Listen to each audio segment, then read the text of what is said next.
내가 24시간 중에 8시간을 근무를 할 텐데 대부분은 야근도 많이 하지만 근무 시간을 어떻게 보낼 거냐 하는 것에 대해서 매일의 일과에 대해서 그리고 또 그게 쌓이면 일주일의 일과에 대해서 또는 한 달의 일과에 대해서 일정 계획을 하는 거죠.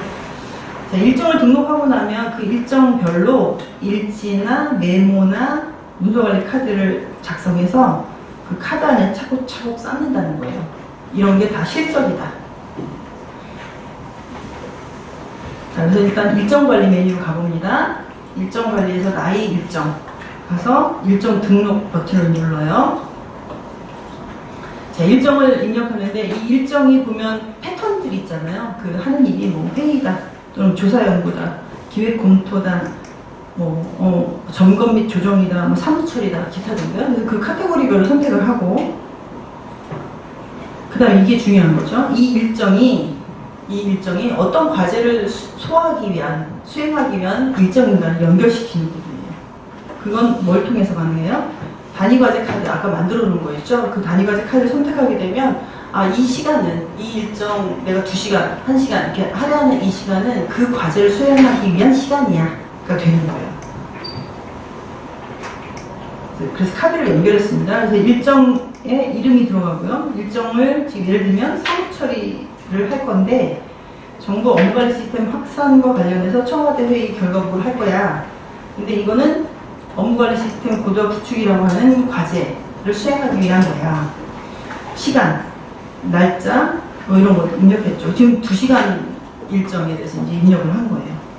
그리고 여기에 이 일정을 나 혼자 하는 게 아니라 누구누구 같이 한다 라고 하는 거죠. 이런 것까지 입력을 합니다. 그 장소, 내용 이런 것까지 입력을 하고 저장을 하게 돼요. 그러면 이 일정이 이렇게 생기게 되죠. 뭐 이런 식으로 하루의 일정을 다 넣어요. 이 기능을 지금 현재 중앙행정기관에서 쓰고 있을까요? 안 쓰고 있습니다. 이거는 제일 빨리 퇴출된 기능 중에 하나예요.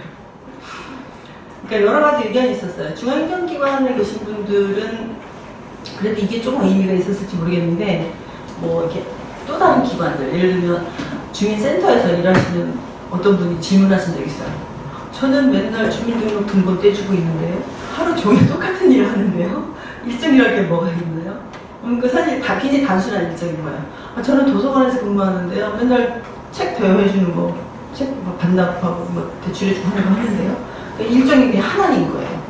그래서 그런 분들보다는 좀 이렇게 다양한 의사결정을 하거나 그걸 위해서 막 이렇게 밖에 돌아다니기도 하고 하는 그런 일을 하시는 분들, 그런 기관에 좀 적합한 기능이겠다. 특히 이 업무관리 시스템의 모태는 이지원 시스템이거든요. 대통령 비서실에서 만든, 노무현 대통령이 만든 이지원 시스템을 놓고 중앙행정기관이나 다른 공공기관들의 필요한 기능을 추려가지고 나머지 잡다한 다 빼고 그렇게 만드는 거예요. 그래서 대통령 비서실에서는 이 기능이 엄청 중요하죠. 왜냐면 비서실들이 하는 일이 굉장히 다양하기도 하고 장소를 옮겨가면서 하는 일도 많고 이러니까 그런 뭐 동태를 파악하기 위한, 뭐 동선을 파악하기 위한 뭐 이런 용도도 있는 거죠. 자, 일정을 다 등록했어요. 그러면 그 일정에 대해서 그 일정을 소화하고 나면 반드시 보고를 해야 되는 거예요. 뭔가. 그 중에 하나가 일지를 등록하는 거예요. 자, 일지를 등록하러 갑니다. 그 일지는 그냥 이런 일을 했다라고 그냥 일지 쓰는 거예요. 자, 그래서 예를 들면 회의를 난 하고 왔거든요. 그 회의는 뭐 여기서 했어요. 참석자는 누구였어요. 뭐 특이사항 없어요. 뭐 이런 식으로 수행 내역을 그냥 간단하게 보고하는 형태입니다. 그러면 아까 그 일정 옆에 실적으로 일지라고 하는 게 다 딱 이렇게 붙게 돼 있어요. 자, 또 하나는 이제 메모보고라는 걸 할 수 있어요. 근데 메모보고는 긴급한 현안 보고 사항이나 구두보고, 예전 같은 구두보고를 하던 거를 메모 형태로 보고하는 겁니다. 그래서 결제를 받는다기보다는 간단하게 보고하는 거니까 수신자만 지정해서 보고합니다 하고 마는 거죠. 자, 첫 번째 일정에 대해서는 메모 보고를 지금 작성하려고 합니다. 다음 페이지에 가보면 뭐 메모 보고 할 때 수신자를 먼저 선택을 하죠. 바로 윗분 또는 뭐 동료들, 알아야 될 사람들 또는 협조를 해줘야 될 뭐 관련 부서 사람들, 이런 사람들을 다양하게 선택을 하게 돼요. 그래서 이제 사용자들 중에서 수신자에 들어갈 사람들 다 등록을 했어요. 46페이지에 가보면 이제 본문 내용에 메모 작성을 하는 본문 내용에 이렇게 어디 워크숍을 갔다 왔는데 워크숍 결과를 보고하겠습니다 하는 경우에는 워크숍 결과 보고서를 작성할 수 있다는 거고, 근데 이런 내용을 쓸 일이 많은 경우에는 이거를 하나의 서식처럼, 자 여기 중간에 보면 메모 보고의 양식 선택 목록이라고 써있죠. 그래서 메모 보고할 때 많이 쓰이는 양식들을 미리 이렇게 넣어놔서 걔를 선택하면 양식이 쑥 들어오는 거죠. 그러면 이렇게 제목이 다 들어가 있는 거예요. 그러면 비어있는 곳에만 딱딱딱 필드를 채워주면 보고가 완성이 될 수 있게. 이런 걸 우리가 템플릿이라고 그러죠. 서식, 템플릿. 그래서 뭐 필요한 서식들 미리 많이 만들어 놓으면 굉장히 빨리 보고서를 작성할 수 있죠. 자, 다음 페이지, 47페이지 가봅니다. 자, 그렇게 해서 메모를 작성해서 보내려고 합니다. 보내고 나면 본문 작성하고 다음 페이지 계속 넘어갈게요. 49페이지에 메모 보고를 할 때도 첨부 파일을 붙일 수 있게 해놨어요. 첨부 파일을. 그래서 아래쪽에 첨부 파일 붙이는 곳에 파일들을 이제 어태치를 할 수 있고요. 자, 그런 다음에 이제 마지막 보고를 하게 되면, 보고라는 버튼을 누르면 이제 메모 보고 작성한 게 수신자들에게 날아가게 됩니다. 자, 51페이지에 가보면 지금 언제 이게 신주사로 바뀌었었죠? 지금 어느 순간 신주사로 바뀌었었는데, 신주사가 첫 번째 일정을 수행한 결과를 메모 보고를 했어요. 그 다음 페이지, 박사무관이 다시 로그인을 합니다. 52페이지에. 근데 박사무관이 이제 신주사 위에 있었던 거죠. 윗분이에요. 그랬더니 지금 이 화면은 어떤 화면이냐면 여기 뭐 처리할 지시사항, 처리할 문서관리 카드, 처리할 메모 보고, 뭐 새로운 메모 이게 뭐 이런 게 있잖아요. 우리가 이런 걸 일반적으로 투두 리스트라고 해요. 투두 리스트. 해야 하는 일들, 목록. 그래서 되게 이제 업무 관리 시스템의 어떻게 보면 특징적인 기능 중에 하나예요. 처음에 로그인해서 들어가면 제일 먼저 이걸 보여주죠. 왜냐하면 밤 사이에, 자기가 없는 사이에, 잠깐 외출하는 사이에 누군가가 결제를 보냈을 수도 있고 메모를 보냈을 수도 있고 막 그랬을 수 있잖아요. 그게 나와 연관된 걸 다 보여주는 거예요. 내가 뭐 딴 사람 볼 필요 없잖아요. 그죠? 가장 급한 거, 중요한 건 나한테 연관된 거죠. 내가 액션을 해야 되는 거. 그런 투두 리스트가 종류별로 다 뜨는 거예요. 그래서 봤더니 메모 보고가 와 있네요. 처리해야 될 메모 보고. 여기 봤더니 신주사가 업무관리 시스템 자체 워크숍 결과 보고라고 하는 걸 보냈네요. 그래서 그거를 클릭을 해서 이제 보면 되죠. 다음 페이지 가보면. 그래서 그 내용이 이제 보였어요. 그래서 보고 나면 의견이라고 하는 버튼을 눌러서 뭐 거기에 대해서 의견을 보낼 수 있다는 거예요. 근데 의견이 별게 없네요. 워크숍 때 참고로 했던 자료를 보내주시면 감사하겠습니다. 뭐 이런 거예요. 이건 이제 우리가 앞서 봤던 결제의 프로세서는 조금 성격이 다르다고 볼 수 있죠. 다음 페이지 갑니다. 그렇게 되면 이렇게 이 박사무관은 참조 라인이 있었던 사람이군요. 보고 라인이 있었던 사람이 아니고. 그래서 이렇게 의견을 달아놓게 되고요. 다음 페이지, 55페이지 가보면 신주사가 투두리스트, 로그인을 해서 투두리스트를 딱 보게 되면 새로운 메모 의견이 딱 보이는 거예요. 박사무관이 좀 전에 어쩌고저쩌고 자료를 보내주세요 했던 그 내용이 보이는 거죠. 그래서 새로운 메모 의견을 클릭을 해서 보면 56페이지에 워크숍 때 참고를 했던 자료를 보내주세요 이렇게 돼 있잖아요. 거기에 댓글 달듯이 네 보내드리도록 하겠습니다. 뭐 이렇게 할 수 있다는 거예요. 그래서 막 댓글이 한번 달릴 수 있겠죠. 다음 페이지. 자, 일정을 소화하면 메모 보고를 붙일 수도 있구나. 일지 메모 보고 두 가지 봤고요. 세 번째가 문서관리 카드네요. 이게 신전사에서 봤던 결제를 거치는 기한문과 같은 그런 성격의 보고서예요. 보고 및 결제. 자, 기한자라고 하죠. 처음에 문서를 작성한 사람이에요. 그 사람이 중간 검토자들을 여러 단계를 거쳐서 최종 결제자에게 결제를 받게 돼요. 근데 중간중간에 중간 검토자들은 그냥 바이패스하는 게 아니라, 그죠? 내용을 보고 뭔가 자기만의 또 의견을 좀 제시했으면 좋겠다. 그래서 누적적으로 1.0 버전의 기한문이 올라오면 1.1을 만들던가 2.0을 만들던가 뭐 이런 식으로 누적적으로 했으면 좋겠다. 이런 취지가 있는 거고요. 여차하면 또 어떻게 돼요? 이 점수는 뭐예요? 아래쪽의 점수는 거절하는 거예요. 리젝트 할 수도 있다. 최종 결제자도 역시 뭐 재검토해 이럴 수도 있고 오케이 할 수도 있다는 거죠. 그래서 어쨌든 최종적으로 결제가 완료가 되면 이들이 공문서로서 완성이 되는 거다. 자, 그 다음 페이지 가보면 자, 이번 세 번째 이제 그 일정에 대해서 문서관리 카드를 작성하기로 했습니다. 그래서 59페이지로 가볼까요? 자, 문서관리 카드를 작성하겠다 딱 하니까 이 또 카드가 또 복잡한 카드가 하나 떴는데 이게 이제 기한문이라고 하는 그 문서는 지금 현재 공공기관은 다 아래 한글로 본문 작성을 해요. 본문이라는 것은 본문. 그 다음에 첨부가 있어요. 부침, 또는 첨부. 근데 본문은 다 아래 한글에서 되게 한 페이지 정도예요. 그 다음에 나머지 이제 디테일한 내용들이 첨부가 붙게 되죠. 근데 그것과 별도로 이거는 카드를 만드는 거예요. 자, 그래서 카드에 보니까 표제부가 있어요. 표제부. 자, 제목, 이 문서의 제목이죠. 과제명, 이 과제도 되게 중요하죠. 이 문서는 어떤 과제를 수행하면서 만든 문서다. 그래서 과제를 연결시키는 거예요. 그다음에 검색, 나중에 이 문서를 찾을 때 이런 키워드로 검색을 해라. 정보 출처, 이거를 작성하게 된 근거나 출처가 뭔지를 뭐 직접 입력할 수도 있고 또는 여기 중요한 게 지시사항, 어떤 지시사항 때문에 이 문서를 만들게 되었다 라고 한다면 지시사항을 여기다 연결할 수도 있다는 거예요. 문서 취지, 그 다음에 이 본문이라고 하는 곳에 뭘 붙여요? 아까 얘기한 대로 아래 한글로 작성한 본문 파일을 여기다 붙여주는 거예요. 그 다음에 붙임이라고 하는 것에는 그 붙임 자료들, 또 다른 파일들, 그거를 여기다 복수게 붙여주게 되는 거죠. 자, 표제부 입력하고, 그 다음에 중간에 경로부가 있죠, 경로부. 경로부는 결제 경로를 지정하는 거니까, 또 조직표를 보면서 이렇게 윗분들을 차례대로 찍어주면 되죠. 그 다음에 문서 정보. 아까 과제 카드 때와 비슷하게 이 문서에 대해서 공개 여부를 설정한다든가, 열람 범위를 설정한다든가 하는 걸 하게 되죠. 그 다음 페이지, 60페이지 가보면, 제목은 뭐 핵심적인 내용으로 쉽게 파악할 수 있게 기재해라 이런 당연한 얘기가 나오고 있고요. 61페이지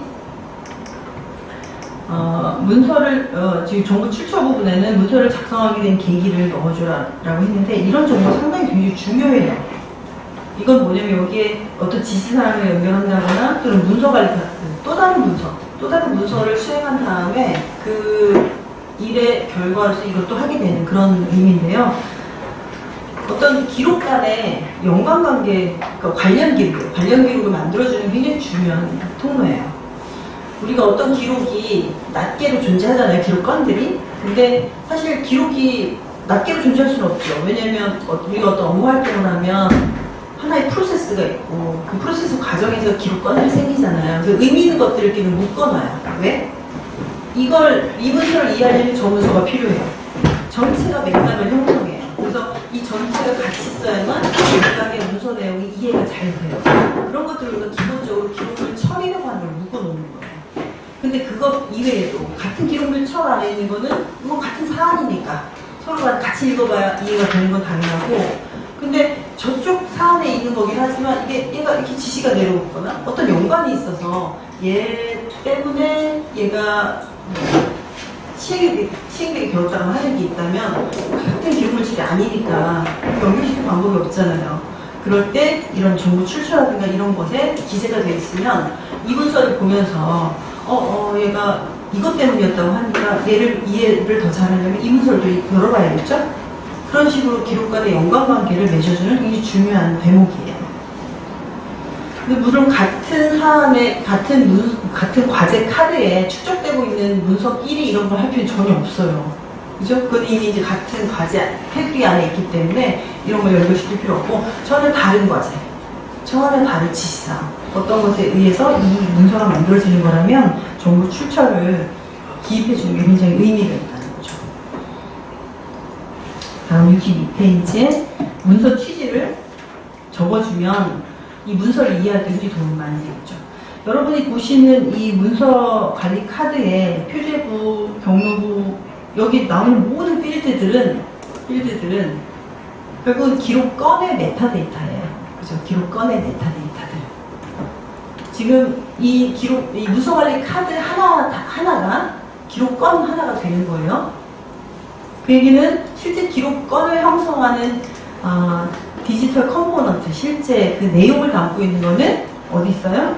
여기 본문이라고 하는 것에 첨부되는 문서, 그리고 부침이라고 하는 것에 첨부되는 문서. 여기는 컴퓨터 파일을 연결시킨다고요. 아래 한글로 작성한 거, 파워포인트로 작성한 거, 엑셀로 작성한 것들이 여기 붙어 있다고요. 그게 실제 기록의 내용이에요. 근데 그런 내용에 대해서 키워드를 가지고 설명하거나 이건 어떤 과제에 관련된 문서야 라고 설명하거나 하는 많은 맥락 정보를 입력한 게 표제부란 말이죠. 그리고 결제 과정을 보여주는 게 경로보고, 그 다음에 이 문서가 만들어진 다음에 어떻게 취급되어야 하는지 하는 게 이제 관리 정보 있는 거잖아요. 문서 정보에.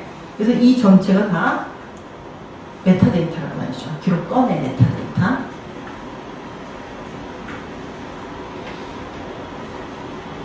(63페이지에) 가보면, 그래서 문서 관리 카드 만들면서 실제 이제 본문 내용에 해당하는 거를 만들 때는 이렇게 아래 한글 형태로 어떤 편집기를 이용해서 이렇게 작성을 하게 되는 거고요. 64페이지에 가보면 이제 이 본문 파일을 그래서 좀 전에 아래 한글 파일을 어태치를 했고, 그 다음에 붙인 파일을 더 넣고 싶으면 자기 PC에, 노트북에 만들어서 갖고 있는 이렇게 파일을, 엑셀 파일 같은 걸 연결시켜서 첨부할 수도 있고요. 자, 그래서 본문에는 아래 한글 하나, 붙임에 엑셀 파일 하나, 이렇게 첨부시킬 수 있다는 거죠. 자, 66페이지에 경로부, 보고 경로 지정하는 거는 이제 조직도 보면서 사람을 찍어주면 되고요. 67페이지, 그래서 이제 보고 경로가 다 완성이 됐고요. 68페이지. 자, 아래쪽에 문서 정보란 똑같죠? 아까 과제 카드 설명했을 때랑 똑같아요. 공개 여부 설정하고, 비공개라면 1호부터 8호까지 정보공개법 9조 1항에 얘기되어 있는 1호부터 8호 중에 어떤 것 때문에 비공개다라고 하는 게 설정이 되어야 해요. 69페이지, 그 다음에 70페이지, 문서를 공유하고 싶을 때 공유 대상자 지정하는 거 나오고요. 자, 71페이지에 가보면 이렇게 이제 문서 관리 카드의 내용을 다 입력한 다음에 문서 처리라고 하는 버튼을 누르면 이제 내가 입력할 건 다 입력을 했고 내 손을 떠나는 거죠. 그럴 때 문서 처리 내역이 뭘 썼어요? 보고를 할 건지 지시할 건지. 나는 지금 누구죠? 신주사? 아랫사람이에요. 그래서 내가 윗분에게 보고하는 입장이에요. 그래서 보고를 합니다. 그러면서 뭐라고요? 지시 바랍니다. 제가 보고를 하니 지시 바랍니다. 이런 입장으로 보내는 문서 처리를 한다는 거예요. 윗사람은 어떻게 하겠어요? 내가 봤는데 이런 내용을 지시하겠어. 지시 뭐 이렇게 하겠죠? 자, 문서 처리를 했습니다. 자, 72페이지에 가보면 자, 이제 일정 3개를 만들었었는데 각각의 일정의 메모, 일지, 그리고 문서 이렇게 각각 다른 실적들이 이렇게 쌓이게 됐어요. 자, 그래서 이 결제 과정을 또 보셔야죠. 73페이지. 결제 경로가 이렇게 돼 있었어요. 신주사가 맨 처음 기한을 했고 이사무관을 거쳐서 나머지 전산주사, 정주사나 전산주사, 황주사는 협조해주는 사람이니까 협조를 해주겠다면 하면 될 것 같고, 최종 전결 규정상 서기관 김 팀장님이 최종 결제를 하기로 되어 있네요. 자, 74페이지. 자, 이사무관님한테 먼저 오겠죠, 이 문서가. 그래서 이사무관님이 업무관리 시스템에 로그인을 했어요. 그랬더니 아까 얘기했던 투두 리스트에 처리할 문서관리 카드가 다 와 있습니다. 신주사가 보냈어요. 그러면 얘를 클릭을 하면 뭐가 떠요? 문서관리 카드가 뜨겠죠? 75페이지. 아까 신주사가 입력했던 문서관리 카드가 뜹니다. 이 내용은 어디서 봐야 돼요? 본문 파일을 열어서 봐야죠.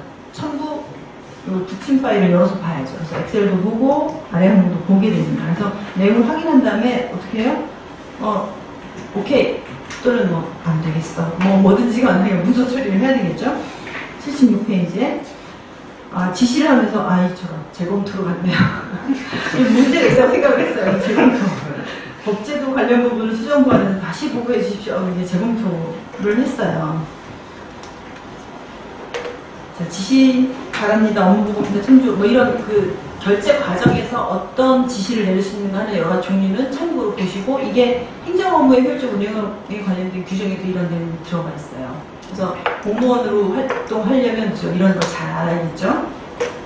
자, 78페이지에 신주사가 로그인을 해서 봤더니 처리해야 될 문서관리 카드로, 아이고, 재검토로 구분돼서 다시 돌아왔어요. 그래서 이것도 열어봐야겠죠?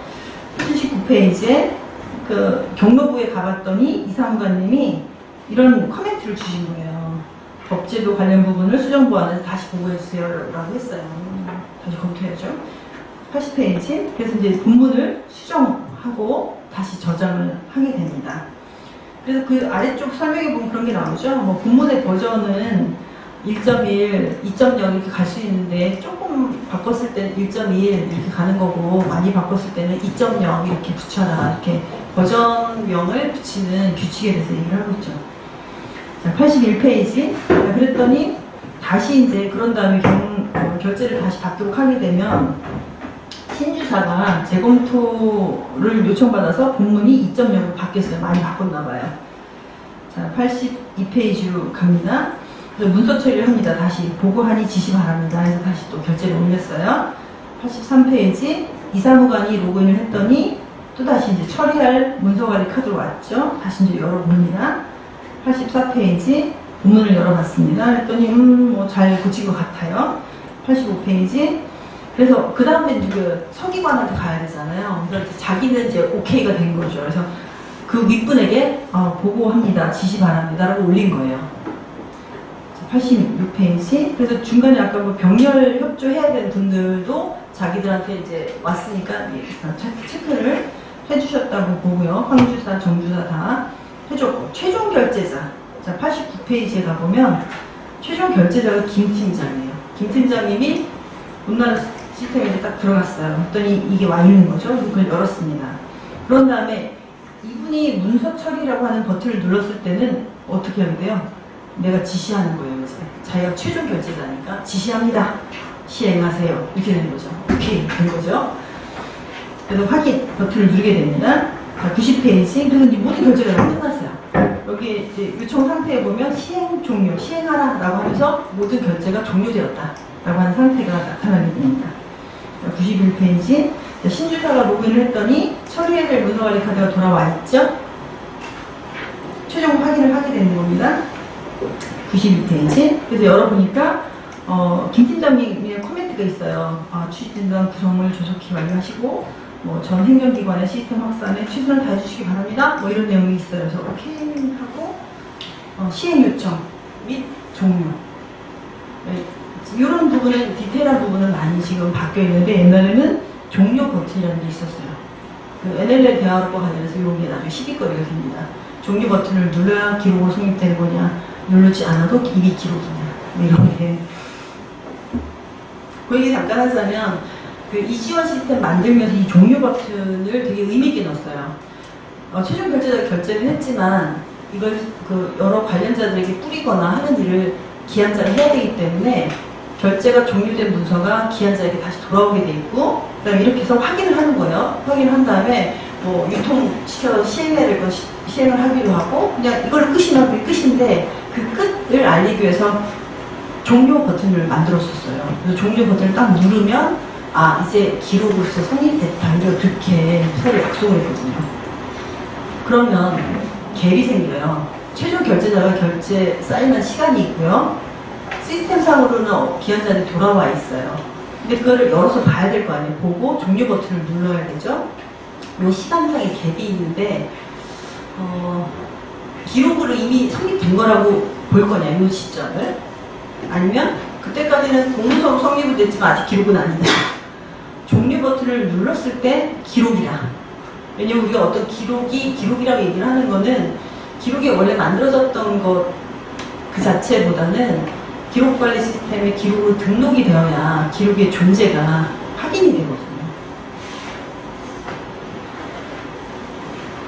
아무튼 그런 쟁점이 좀 있었는데, 이제 법정에 아무튼 가서 김 선생님하고 저거 NLL 대화로 관련한 증인 신문을 받았는데, 이게 언제부터 기록이 성립된 것으로 봐야 되느냐 하는 논쟁이 좀 붙었었어요. 그때 이제 판사님이 그럼 이렇게 이해하면 될까요? 그래서 임신부가 아기를 잉태했는데 이미 아기가 있는 거잖아요. 그 아기를 낳았어요.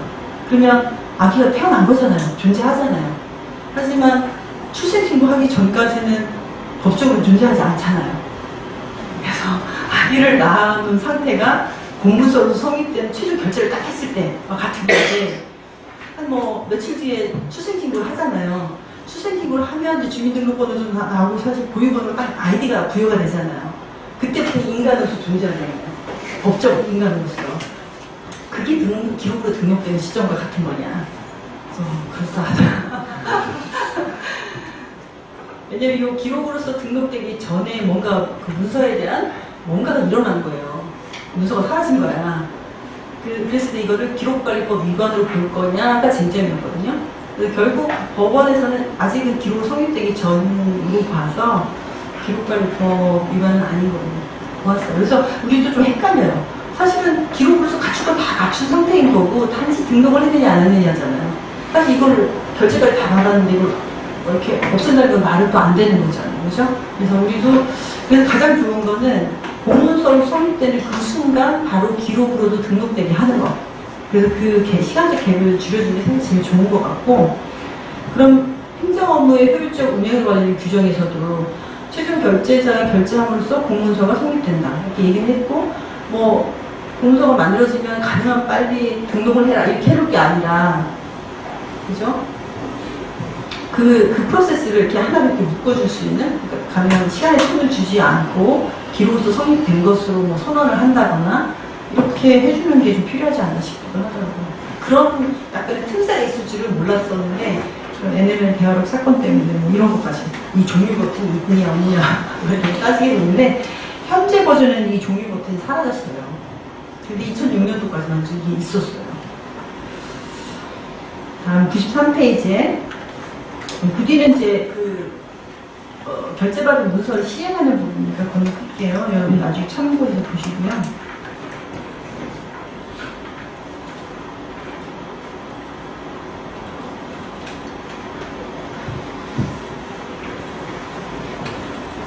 자, 지금 105페이지에 온나라 시스템에 이렇게 로그인을 하면 맨 첫 번째 화면에 투두 리스트, 내가 해야 할 일, 내가 처리해야 할 일들이 종류별로 뜬다. 또는 어쨌든 입력해야 될 내용이 일정인 것과 지시 내용과 문서 카드와 메모 보고와 뭐 이런 게 다 종류가 정해져 있으니까 내가 봐야 할 거, 그 다음에 어떤 액션을 취해야 할 거 이렇게 그룹핑해서 보여줄 수 있겠죠. 이걸 보고 확인해야 된다라는 거고, 여기 비어있으면 이제 할 일이 없는 거죠. 자, 107페이지 과제 관리로 이제 다시 돌아왔어요.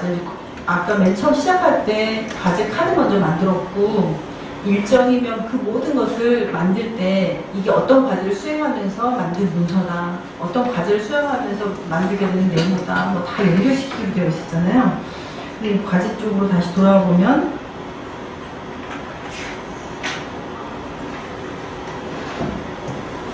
과제 카드에 지금 108페이지에 표제부, 또는 처음에 카드 만들 때 표제부에 입력을 주로 했었어요. 그다음에 109페이지에 가보면 실적관리라고 하는 페이지가 있었는데, 실적관리 들어가 보면 이런 식으로 이 과제와 연관돼서 입력했던 일정, 그 다음 그 일정에 따른 실적들이 이렇게 다 보이게 되는 거죠. 또 과제별로 그냥 모든 게 다 기본적으로 소팅돼서 보인다. 그래서 이 과제를 책임져야 되는 사람 입장에서는 이 실적에 들어가 보면 그 팀원들이 어떻게 활동했는지 하는 게 다 전시 보이기 때문에 관리자 입장에서 굉장히 좋은 시스템이에요. 아랫사람들은 모든 행위를 할 때마다 일정부터 일일이 다 입력해야 되니까 완전히 막 옴짝달싹 못할 것 같은 그런 숨막히는 시스템일 수도 있어요. 근데 관리자 입장에서는 너무너무 좋은 시스템이에요. 뭐가 어떻게 돌아가는지 과제별로 다 알 수 있기 때문에. 그리고 개인별로도 일정이면 그 사람이 낸 성과를 다 바라볼 수 있거든요. 자, 110페이지 아까 계획관리 몇 프로 진척됐나 뭐 이런 것들 수정해서 계속 현재 상황을 보고할 수도 있고요. 자, 뒤로 쭉 넘어가겠습니다. 자, 지시사항으로 볼게요. 118페이지 지시사항. 아까 지시사항은 윗사람이 그죠? 내리는 어떤 주문 사항 같은 거라고 얘기를 했었죠. 그래서 구두로 얘기한 것도 되게 비서 역할을 하는 팀에서 말씀하시는 거 듣고 이렇게 적었다가 DB에 입력을 해요. 그리고 이 온나라 시스템을 써서 장관이나 차관이나 이런 분들이 직접 지시사항 입력을 할 수 있게 되어 있고요. 그 다음에 어떤 경우는 뭐 윗분들이 보고가 올라온 문서를 보다가 뭔가 딱 문득 또 생각이 나는 거죠. 아, 이 일도 해야 될 것 같아. 그래서 현재 진행 중이지 않은 새로운 해야 될 일이 생각이 나면 바로 연관 지시, 관련 지시라고 하는 그런 관련 지시고 뭔가를 또 더하게 시킬 수도 있고요.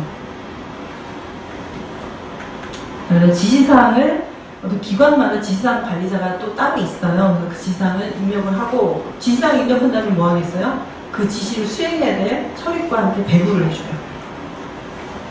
그러면 그 처리과에서 그 지시사항을 받아서 또 내부에 담당자를 할당한다든지 하는 식으로 일을 진행하게 되고, 그럼 처음에 지시 내린 분은 이 지시가 내가 예를 들면 한 달에 이거 좀 해 라고 했다면 지금 어떻게 진행이 되는지 매일매일 보고 싶잖아요. 그거를 지시사항 카드라는 것에 누적되어 있는 뭐 보고서라든가 회의 결과라든가 이런 걸 통해서 보게 되는 거죠.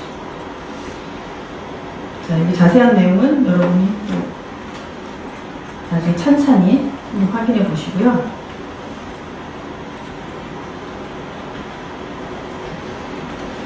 (147페이지) 회의관리입니다. 자, 아까 회의체라는 게 있다고 했죠? 그 회의체에 해당하는 회의가 여러 번 이렇게 반복적으로 일어날 수 있어요. 그래서 온나라 시스템 안에 그 회의가 또 굉장히 중요하죠. 왜냐면 회의를 효율적으로 하지 못하면 시간을 엄청 잡아먹고 뭔가 결정되는 건 하나도 없고, 회의하다 하루가 다 갔네, 뭐 이런 탄식하게 뭐 이런 거잖아요. 그래서 회의에 대해서 온나라 시스템에는 온라인 회의를 할 수 있는 기능을 만들어 놨어요. 회의를 한다고 할 때는 뭐가 필요해요? 안건 상정이 필요하죠. 어떤 회의체가 있고 거기서 실제로 실행될 회의를 입력한 다음에 거기에 안건을 넣고 그 안건에 대해서 논의를 한 다음에 최종적으로 회의록을 만들게 되는 그런 구조죠. 그래서 지금 여기에는 그 회의체 등록하는 기능, 그 다음에 그 회의체에 해당하는 회의를 개최해야겠다고 하는 내용을 넣는 기능, 그 다음에 안건 상정할 수 있는 방법인데, 여기서 독특한 거는 어떤 회의가 있어요. 그리고 그 회의를 위해서 내가 안건 파일을 만들어가지고 아래하는 작성을 해서 직접 업로드하는 게 가능해요. 근데 특이한 것 중에 하나는 문서관리 카드를 이용해서 회의 안건을 상정할 수 있거든요.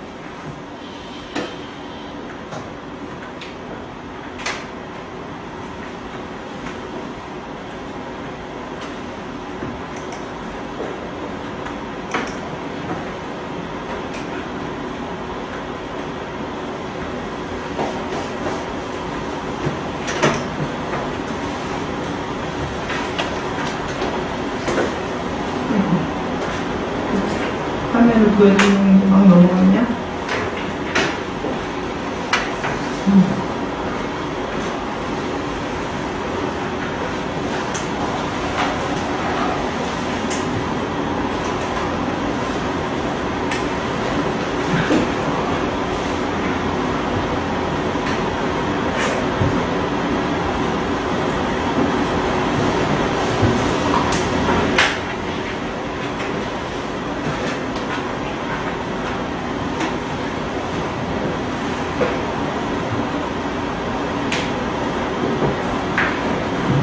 여기 158페이지에 있어요. 158페이지에 아까 문서관리 카드를 이용해서 기한문 같은 걸 작성을 할 때 경로부에 나한테 결제를 해줄 사람들을 한 사람 지정을 하잖아요. 근데 그 경로부 지정을 하면서 이거는 한 사람 그냥 결제를 받아서 될 일이 아니다. 여러 사람이 모여서 회의를 해야겠다. 그래서 회의체를 열어갖고 회의를 지정을 해버려요. 중간 경로에. 특이하죠? 그러면 이 보고 문서는 이런 회의를 꼭 거쳐서 논의를 한 다음에 결정해야 된다라고 하는 의미를 포함하게 돼요. 그래서 어떤 그 회의 관리 쪽의 기능에 가보면 회의의 안건에 그냥 어떤 안건이 올라올 수도 있지만 여기 문서관리 카드가 안건으로 올라와 있을 수 있어요. 그러면 이 문서 내용을 열어보고 논의를 하게 되는 그런 구조입니다. 회의 관리 기능까지. 굉장히 다양한 여러 가지 기능이 있었죠. 자, 잠깐 10분 쉴 텐데 여러분들한테 과제를 하나 주겠습니다. 이게 기록의 생산 시스템이에요. 업무를 하는 모든 시스템이 기록을 생산할 수밖에 없는 기록의 생산 시스템이 됩니다. 그러면 업무관리 시스템을 이용해서 공무원들이 많이 일을 해요. 아까 일을 하면서 뭔가 정보를 입력하는 여러 가지를 봤잖아요. 그럼 이 중에 우리가 기록으로 캡처해야 돼. 기록건으로 가져와야 될 대상들이 뭐뭐입니까? 기록관리자가 해야 되는 일은 그런 거거든요. 업무관리 시스템 이외에도 많은 업무 시스템들이 존재해요. 그걸 이용해서 업무를 해요. 업무한다는 건 뭐예요? 시스템을 이용해서 업무를 한다는 건 그 시스템을 어떤 정보를 보기도 하고 정보를 입력하기도 하고 수정하기도 하고 그러는 거예요. 그러면 업무 활동의 결과, 과정 이런 게 다 정보로 들어가겠죠. 그 중에는 의미 있는 것들은 기록으로 남겨져야 되죠. 기록으로 퍼와야 되잖아요. 우리가 그 안에서 여기까지는 기록이야 라고 정해야 되는 거예요. 정해야 됩니다. 이건 기록으로서 가치가 있어. 여기까지 기록이야. 그런 게 사실은 평가하는 거랑 똑같은 거예요. 자, 업무관리 시스템 이 기능 쭉 봤잖아요. 이 중에 아까 문서관리 카드에 대해서는 제가 명확하게 얘기했죠. 기록 한 건입니다. 문서관리 카드 하나가 레코드 아이템 하나입니다. 이렇게 얘기했잖아요. 그것만 기록입니까? 이 안에 기록을 캡처해야 될 것들이 많이 있을 것 같은데요. 그거를 한번 쭉 생각해 보세요. 뭐가 있는지. 못 쉬겠네, 그죠? 10분 쉬고 10분 뒤에 시작할게요.